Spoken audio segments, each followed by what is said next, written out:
The term Alberti bass. Yes. I heard it used in conjunction with classical music, and I wondered if, number one, if it also has applications to the Boogie Woogie, and if you could illustrate it. I've got to say, these are such wonderful questions.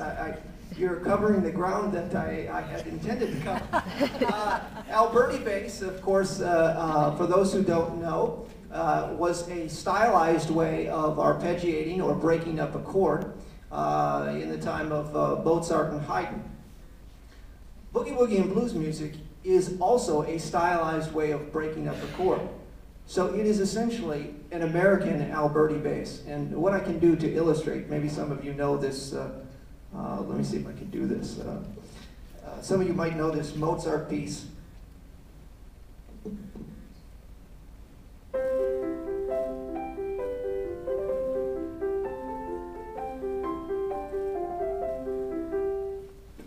Some of you familiar with that piece of Mozart music? Well, that's an Alberti bass. And what I'm going to do now is change the way that I broke up those chords to a boogie woogie pattern. I'm not going to change the melody. And you see, in effect, that this is just another way of breaking up a chord. And so it sounds like this in boogie woogie.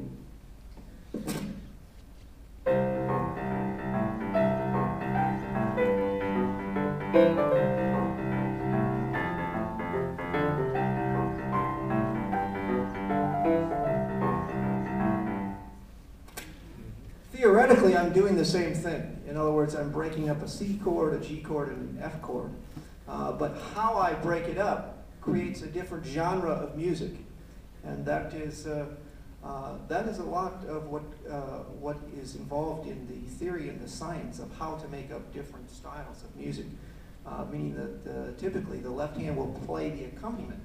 And how you stylize your accompaniment will produce either boogie woogie, blues, classical music, stride music, ragtime.